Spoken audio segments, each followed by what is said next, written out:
What's going on, guys? Welcome back to the channel. In this video, we're talking about Space Marine 2 and the Q&A that the development team has put out on their forum board. If you're new to the channel, my name is Rich, and I'm talking about Space Marine 2 and other games. If you like Space Marine 2 and want more information on it, feel free to subscribe to the channel. I would greatly appreciate it. With that said, let's go ahead and jump into this forum. So it says we started reading your ideas, and so here's the first Q&A. You, the players, were invited to help us improve the game by submitting your ideas and upvoting others, and you flooded the forum with posts. Don't feel left behind if your post feedback on Discord, Reddit, Steam, or Twitter. We also check all other platforms, but Focus Together is our main platform for feedback.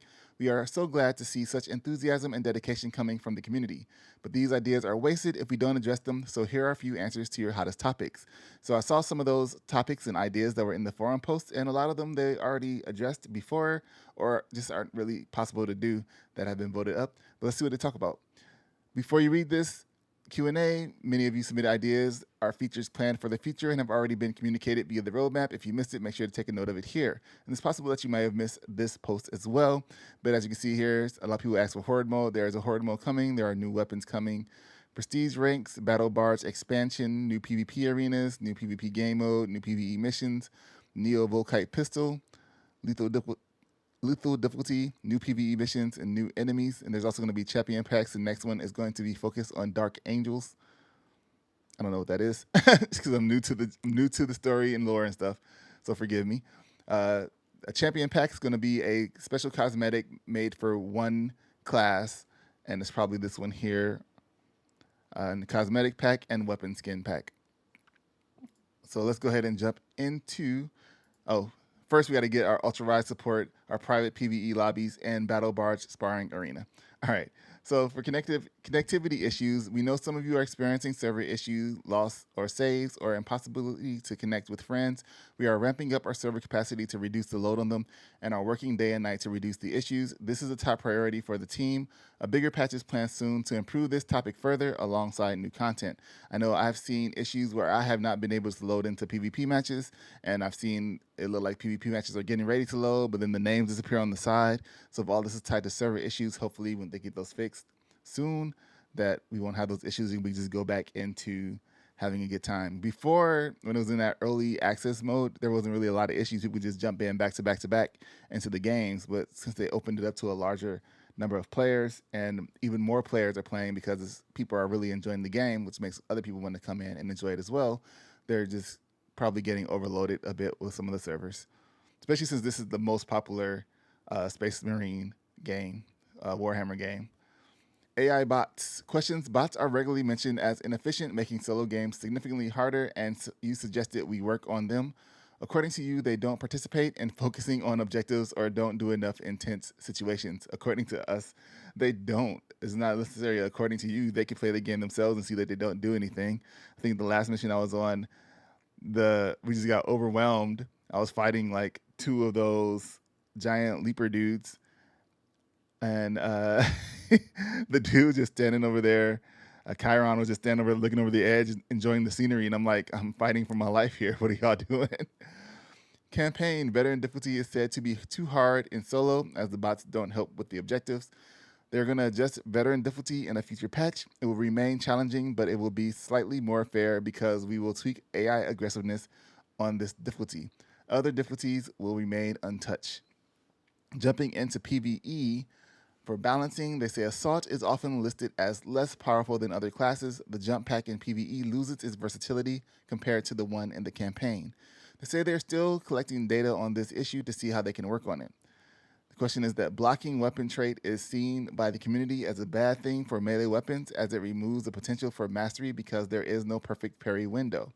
And they fully agree that this is a bummer and will definitely make changes in future patches. So I haven't jumped into the PvE side yet because they're talking about private PvE, so I was going to wait till they did that big September patch. I guess the best way you can do it is just equip, if they want to see how they can fix the Assault class, is jump onto the Assault class and campaign mode. They can just warp themselves there, dev, build, and stuff.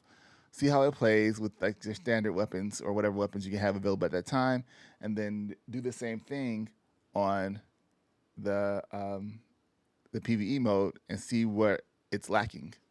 Because I know there's like a skill tree on that side. As you level up and go through the skill tree, more things may become better or it may not, and you need to see why it's not, or what it is, or when it does become better. So the next question is, bolt rifle family is underperforming while melted gun is considered OP. They said, we have noticed a bug where the melted allows the user to heal above the contested health. We aim to fix this in the next patch. As for the rest of weapon balancing, we hear you, and some weapons can under-deliver on the power fantasy at higher difficulty levels. We also recognize that enemies can be too bullet spongy on higher difficulty, which is not much fun. That's the core issue rather than the bolters themselves. For now, we are testing some tweaks in difficulty to make the enemies have less health, but keep the engaging fun. Oh, the engaging difficulty. Bullet sponges just going up is never really fun. Having them do different patterns, maybe block more, jump back more, make it a little bit harder to actually like hit them or kill them. That would probably be the best bet for that. Quality of life. You ask to be able to have several of the same class in operations mode. There is also frustration in matching making when two players want to be the same class.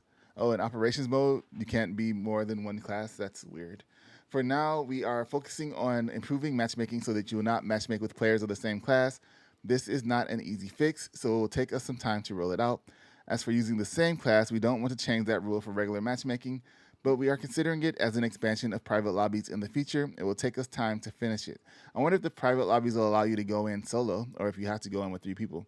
That's one of the questions I had about private lobbies themselves. Question: it was observed that players tend to show toxic behaviors as they get kicked late during a game made by a group of friends to let their friend get the XP. We understand this is unfair, and each player will receive XP based on his actual involvement in the mission. Yo, people have been doing that. That's crazy. I would have been so mad. I would have never jumped in the PVE again. So I'm glad. I'm glad that they're going to fix that and address that. But that's terrible. The fact that you can kick people is crazy. Like if somebody's AFK, then there should be a timer for an AFK kick. But it's just like 3 people. That's wild. Saved loadouts don't include skill tree customization, making them less relevant. I guess I want to go back to the other one, but I guess it's gonna help with the private lobbies. Hopefully that'll fix that situation too. Save loadouts don't include skill tree customization, making them less relevant. This is not a priority for us at the moment. Okay. About PvP. Matchmaking. You have suggested making it possible to tag as a squad of 6. What? Yeah, I guess that makes sense. We understand this need. We want to add custom PvP lobbies and give players more control over the match. For example, frag limit, class restrictions, etc. It's not that easy to make, and it takes time, so please bear with us while we work on it, and we will let you know when we have clearer visibility on when it will be released. For balancing, it was brought to our attention that shot grenades are OP. Also, many of you consider melee to be underpowered. Assault is considered weak in PvP.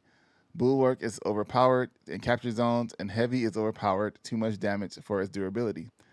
Yo, heavy is ridiculous. It has a super shield, and it like spins up that gun like 3 seconds, and you're like melted. Like no matter what class you are. Bulwark is pretty crazy because that shield holds you down. If people know how to hold up that shield, it'll definitely keep people. And then they throw down the flag and heal. Assault is kind of weak because they have low armor. So when they jump up in the air, it's easy to kind of pick them off. Or if they jump down into a pack of enemies or in front of an enemy, they can't really get away that fast that they can dodge with the boosters if they still have booster pack left. But they can still just get melted if they don't get out of there in time. So I think they have a higher learning curve. I'm kind of curious to see what they may try to do to balance it, because they can be really dangerous if left unchecked. No team balancing after matches creates unbalanced matches for several matches in a row. And another thing with assault, like I've been jumping up in the air and like throwing grenades while I'm in the air, because you can get longer reach with the grenades if you're in the air as an assault. So I don't know if people are doing that. That's a good method. When they're all grouped up, throw them over there, throw the grenade over there in the corner with them. No team balancing after matches creates unbalanced matches for several matches in a row. That is true. We have heard this many times. We want to improve this in future patches. We are looking into it. Yeah, a lot of times people jump in, it's like 3 to 6 or 4 to 6, and then somebody leaves and then somebody joins. So it's like by the time the other person joins, it's still going to be the same uneven number because people are leaving. So that should be a little bit faster, especially since so many people are trying to play. But maybe when servers are fixed, that'll be an issue. That won't be an issue. Spawning locations can create spawn kill situations.